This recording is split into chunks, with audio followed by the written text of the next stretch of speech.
Growing up in a small town in Appalachia, you learn to expect the unexpected.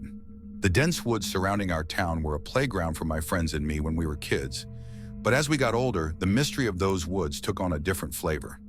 It was the summer of 2001 when I stumbled upon the entrance to a world I never could have imagined. I was out for a walk one evening, taking the old trail that wound its way behind my family's property. The sun was setting, casting long shadows through the trees. That's when I saw it, a massive, gnarled oak tree I had never noticed before, its roots twisting and turning like the limbs of some ancient, mythical beast. Something about it drew me closer, and as I approached, I noticed a peculiar thing. There, nestled between the roots, was a staircase leading down into the earth. The steps were old, covered in moss and leaves, but clearly man-made. My curiosity got the better of me. Without much thought, I started to descend, the air growing cooler with each step. The sounds of the forest faded away, replaced by an eerie silence. At the bottom, I found myself facing a heavy wooden door, slightly ajar. Pushing the door open, I was met with a gust of stale air and the sight of something completely unexpected, a corridor lined with dust-covered tiles and flickering fluorescent lights. It was like stepping into a time capsule from the 1980s. I walked forward, my footsteps echoing in the stillness, and soon found myself standing in the center of what appeared to be an abandoned shopping mall. Stores lined the walls, their displays frozen in time. Faded posters advertised long-forgotten sales and events. An old fountain, dry and cracked, sat in the middle of the atrium, its once glistening tiles now dull and lifeless. I couldn't fathom how such a place had remained hidden all these years, right under our noses. I wandered through the empty halls, the sound of my own breathing unnervingly loud. Every now and then, I thought I heard something, a distant whisper, a faint rustle, but whenever I stopped to listen, there was nothing. It was as if the mall itself was alive, watching me, waiting. As I turned a corner, I noticed a figure standing in front of one of the stores. At first, I thought it was a mannequin, but then it moved.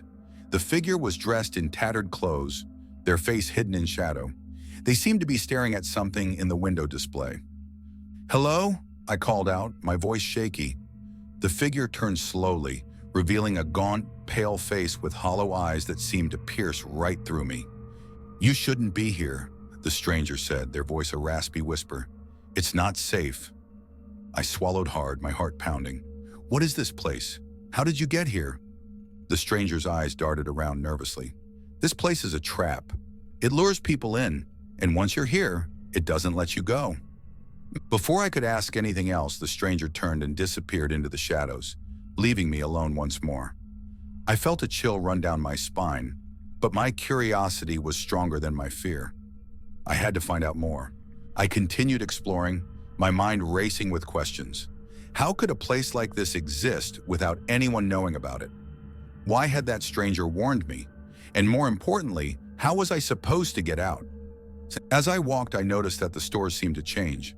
At first, they were filled with typical mall fare, clothing, electronics, toys. But gradually, the displays grew more bizarre.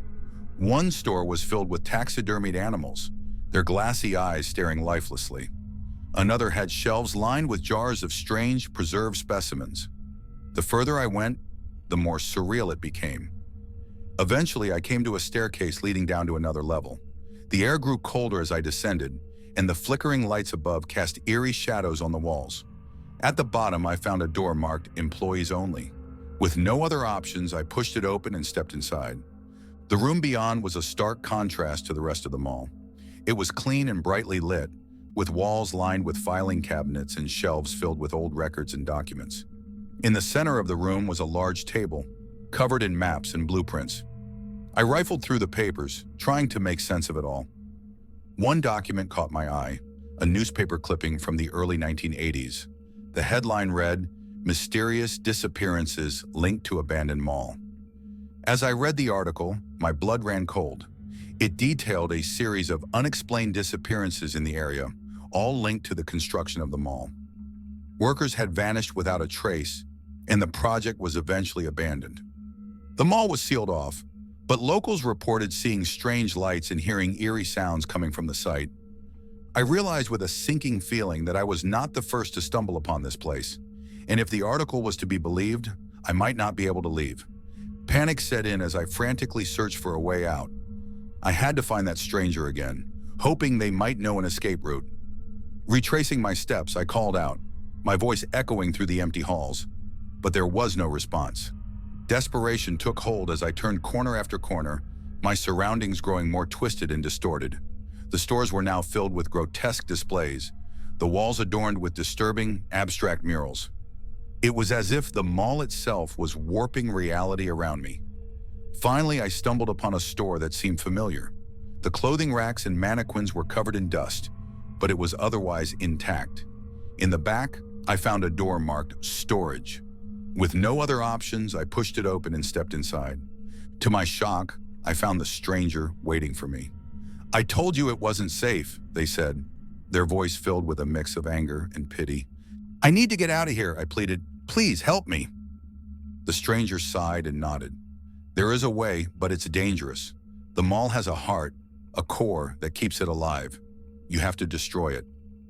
The stranger led me through a series of winding corridors, deeper into the bowels of the mall. The air grew colder, and the lights flickered more erratically. Finally, we reached a large metal door. The stranger pushed it open, revealing a massive chamber filled with machinery and cables. In the center was a large, pulsating crystal, emanating a sickly green light. "That's the heart," the stranger said. "Destroy it, and the mall will collapse. But be careful.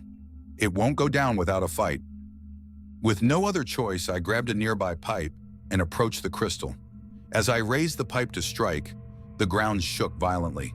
The walls seemed to close in around me, and I heard a deafening roar. The mall was fighting back. I swung the pipe with all my strength, shattering the crystal. A blinding light filled the room, and I felt myself being pulled into the void. As the crystal shattered, the chamber erupted into chaos. The walls shook, and the ceiling began to crack and crumble. The machinery sparked and groaned, sending showers of sparks into the air. The ground beneath my feet quaked violently, and I struggled to keep my balance. "Run!" the stranger shouted over the din, grabbing my arm and pulling me towards the exit. We stumbled through the corridor, dodging falling debris and navigating the maze-like passages as the mall seemed to implode around us. The corridors twisted and warped, the once familiar layout now a labyrinth of collapsing walls and flickering lights. The mall was fighting desperately to keep us trapped within its decaying confines. I could hear the eerie, disembodied whispers growing louder, as if the very walls were alive and screaming. We turned a corner, only to find our path blocked by a massive slab of concrete that had fallen from the ceiling. The stranger quickly scanned the area, their eyes locking onto a small, narrow ventilation shaft partially hidden behind a pile of debris. "Through there!" they shouted, pointing to the shaft. "It's our only chance!" I nodded, my heart pounding in my chest as I dropped to my knees and crawled into the tight space. The stranger followed closely behind, and we inched our way through the dark, claustrophobic tunnel. The metal walls creaked and groaned, as if ready to collapse at any moment. The air grew increasingly thin, and I fought to keep my breathing steady, trying not to panic. Finally, we emerged from the ventilation shaft into a dimly lit maintenance room. The door at the far end was slightly ajar, and through it, I could see a faint glimmer of natural light. We rushed towards the door, bursting through it and finding ourselves in a narrow service hallway. The sound of the mall collapsing behind us echoed through the walls, urging us to move faster. The corridor twisted and turned, but the glimmer of light grew stronger with each step. As we rounded the final corner, we saw it. The wooden door I had first entered through, standing open at the end of the hallway. Beyond it, the staircase leading back up to the surface. The stranger and I exchanged a brief, relieved glance before sprinting towards the exit. We ascended the staircase 2 steps at a time, the ground shaking beneath us as the mall continued its death throes. The cool, fresh air of the surface grew stronger with each step, invigorating us and spurring us on. Finally, we emerged from the staircase, collapsing onto the forest floor just as the final remnants of the mall vanished into the earth. I awoke to the sound of birds chirping and the warmth of sunlight on my face. Blinking, I realized I was lying at the base of the old oak tree. The staircase was gone, as if it had never existed. I stood up, my legs trembling, and looked around. Everything seemed normal, but I couldn't shake the feeling that something had changed. The stranger was gone. I looked around calling out, but there was no response. It was as if they had vanished into thin air. As I dusted myself off and made my way back to my family's property, I couldn't help but wonder if they had been a ghost, a figment of the mall's twisted reality, or perhaps another trapped soul who had found their release. I never told anyone about what I had experienced. Who would believe me? But every now and then, when I walk through the woods, I feel a strange pull, a whisper in the back of my mind. The mall may be gone, but its memory lingers, a dark shadow over the town. And sometimes, late at night, I hear the faint sound of distant whispers, as if the mall is calling out to me, waiting for the day when it can lure me back into its depths. This story has been loosely inspired by The Oldest View by Kane Pixels. If you haven't seen that series yet, please go watch it. It is the best analog horror I've seen in a while. It is free to view on YouTube, and I have linked the playlist in the description. Thank you for watching.